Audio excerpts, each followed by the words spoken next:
Hello there. I need to talk a little bit about Dawntrail. Now, I have never done something like this before, make a video about a game just to talk about it. Normally I'm just a lazy, dumb guy playing games in his spare time after all. But I wanted to try something new. Let me first give you a quick history lesson when it comes to me and Final Fantasy XIV. I started playing in the 1.0 beta and played a little bit into the 1.0 release. You know, back when they did the whole "this game is so bad that we are not going to charge you for subscription" thing. Now, I didn't get very far in the story. I mostly messed around on jobs and classes and whatever you want to call them. Some crafting, some battle, and actually spent a lot of time socializing with people, which is weird for me. My guy from that time ended up on Balmung, where he still is, and I think he had a lot of broken equipment in his bags. And he was wearing an egg hat. And then, as we all know, they shut down their service in what may be the coolest way possible, and we were graced with 2.0, or A Realm Reborn if you so prefer. And I thoroughly enjoyed my time playing through that. I'm a white mage main from the get-go with, you know, all that comes with, including wearing the white mage artifact shorts or underwear in dungeons, and having to grind fates at level 47 because there just weren't enough quests or experience to level you all the way to level 50. I still smirk whenever I see a sheep. If you know, you know. I went through the highs of Heavensward that propelled us forward to the future, and the lows of Stormblood where White Mage was thoroughly gutted. Yes, I'm still a little bit angry about that, just a little bit. Then straight through the fantastic journey that was Shadowbringers, and I enjoyed the epic climax of the 10-year-long journey we had, that was Endwalker. I love this game, and I do not use the word love very often or very lightly, but for Final Fantasy XIV, hell yes, for sure, I love the crap out of this game.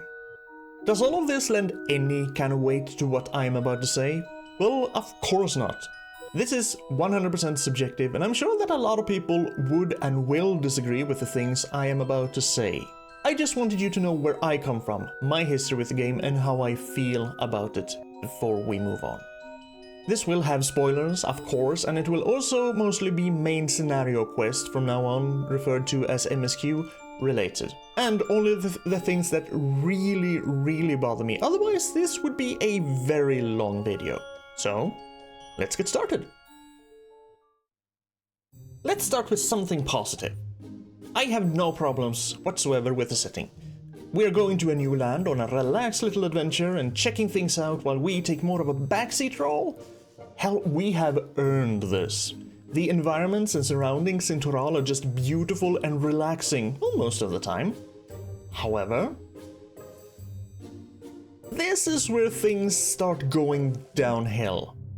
We're supposed to, or at least that is Gulol Jaja's plan with the whole right thing, to travel around and get to know all the cultures.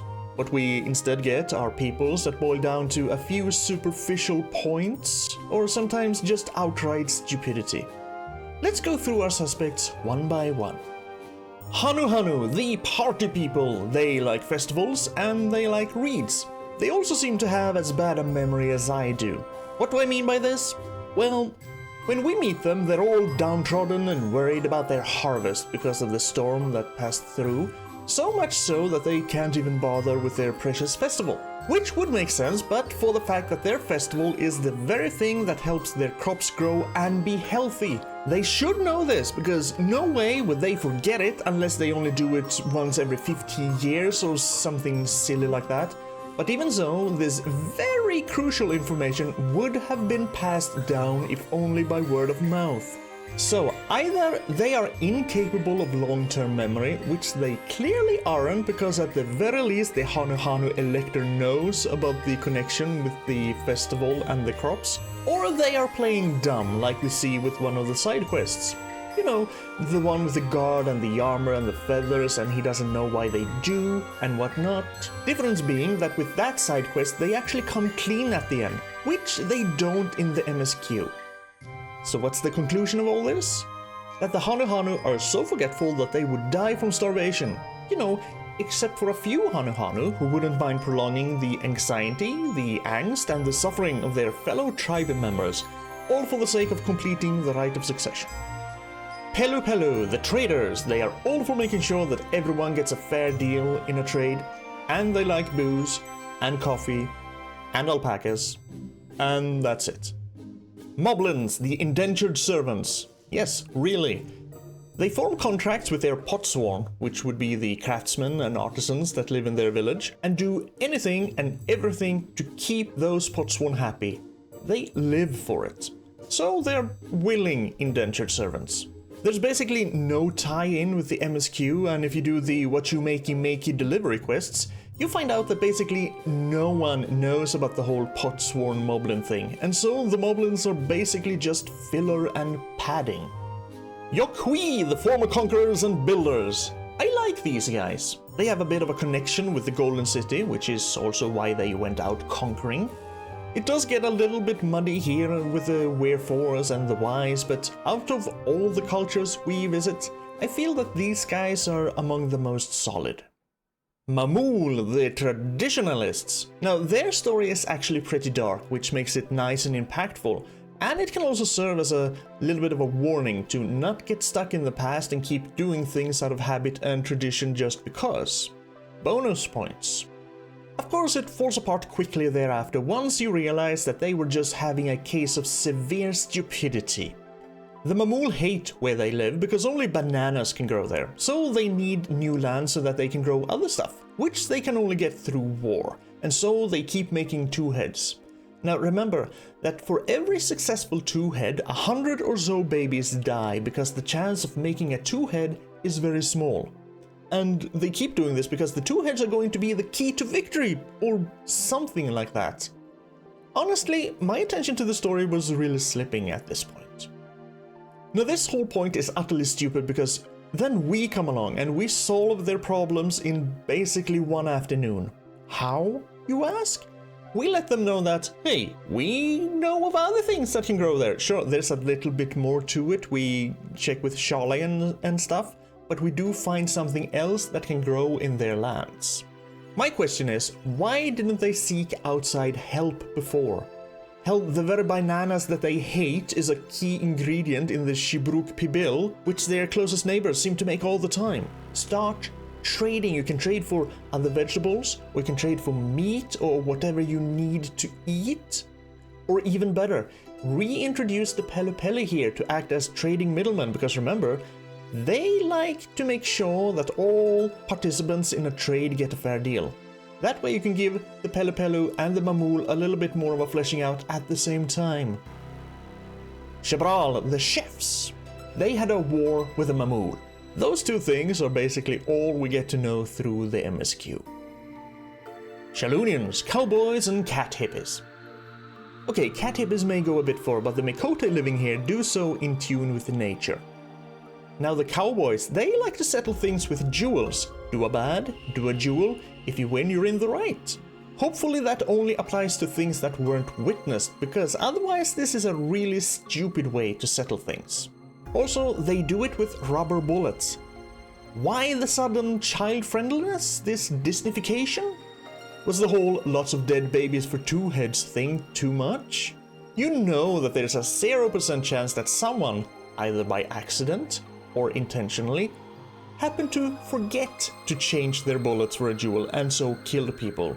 Because with all those monsters around, there is no way they're using rubber bullets in everyday life. If the Mamul started taking me out of the story, this is where I really started checking out.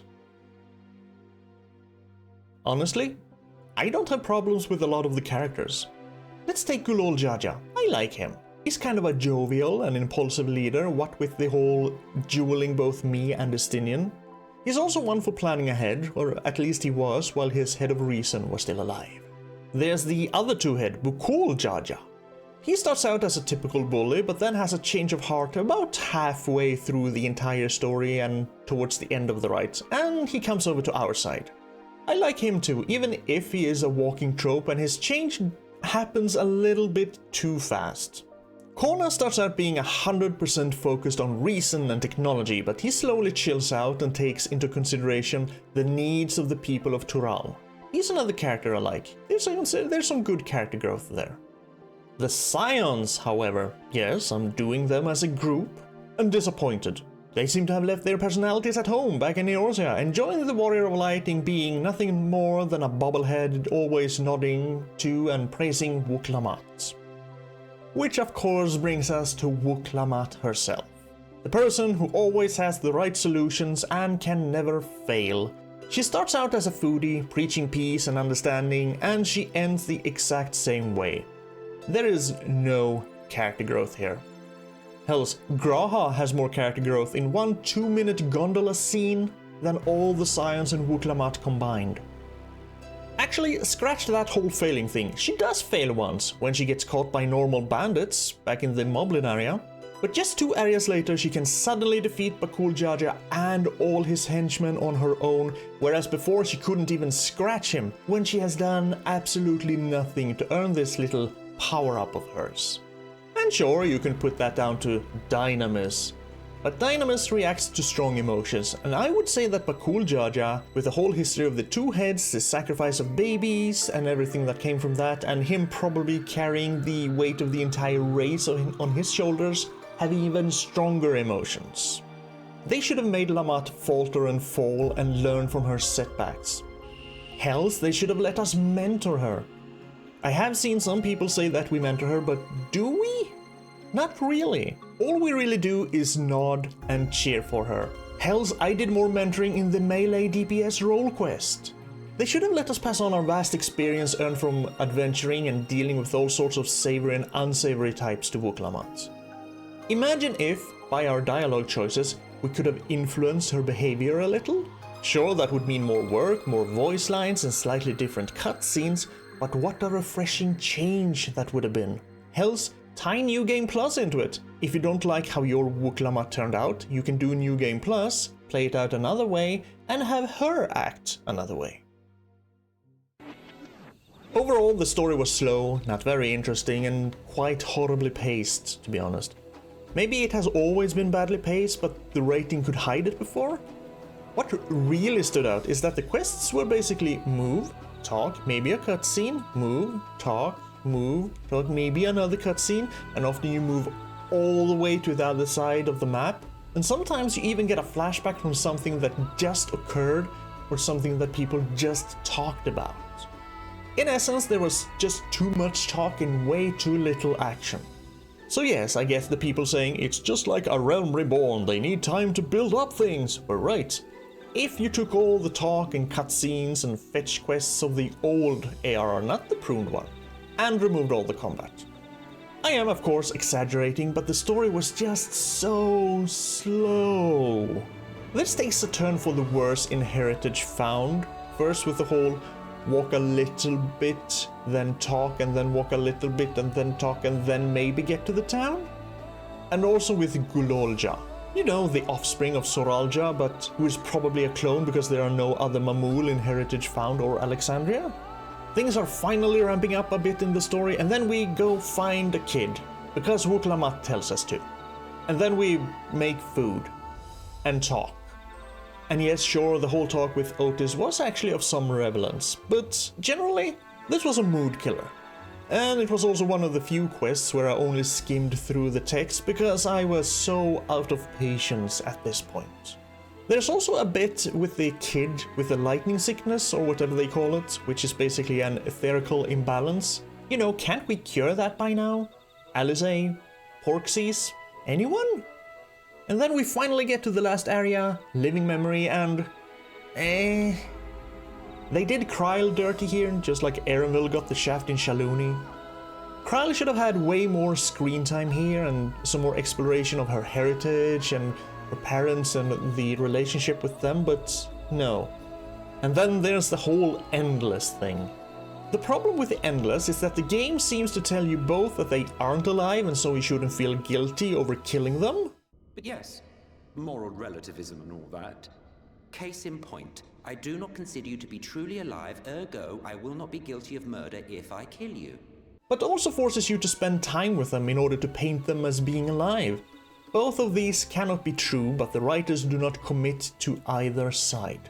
Now, if I wanted to be generous, I would say that this is what the writers intended, to have us slightly conflicted about it, but considering the rest of the MSQ, I have my doubts.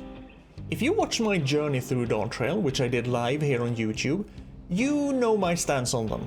But if you didn't, I considered the people of living memory to be alive, and I gave my reasons why. I understand that they needed to go though, because they do exist at the expense of other beings' souls. And if it's a choice between the people of living memory and everyone in the source and all the remaining reflections, well, it's basically a choice between two evils, and killing the people of living memory is the lesser one.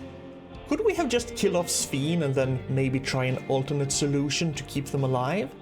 Maybe, but we'll never know now, because what's done is done. Of course there is. The combat content has taken a big step up compared to previous expansions. While it's not quite enough for my taste, because as a healer I want even more engagement and healing to be done, this is a really good step in the right direction. I love that the dungeons barely have loading screens anymore. Hopefully they can extend that to the expansion zones eventually. Imagine a seamless zone. Yeah, compared to other games that's not a big deal, but for Final Fantasy XIV it would be a big deal. The Arcadian is hella fun. It's the most fun I've had in a raid in a long time, and the story is very interesting so far. So I have high hopes for the rest of the Arcadian story, and I'm also looking forward to the upcoming 24-man raid. Most of the music are bangers, as usual, even if a few pieces don't always feel like they fit where they play. I'm still humming the damn Be My Honey music. Yes, Be My Honey is awesome. These things, and more, of course, save Dawntrail for me. The expansion overall is nice, it's just that the story completely fails and falls apart. Again, my opinion. You may love the MSQ, and then I can only say congratulations. I envy you. Personally, I hope that the patches improve on things, just like they did for Stormblood. Anyway, that's all I wanted, nay, needed, to get off my chest. Thank you for sticking with me through this rant. Please take care of yourself, be kind, and I wish upon you a very good day.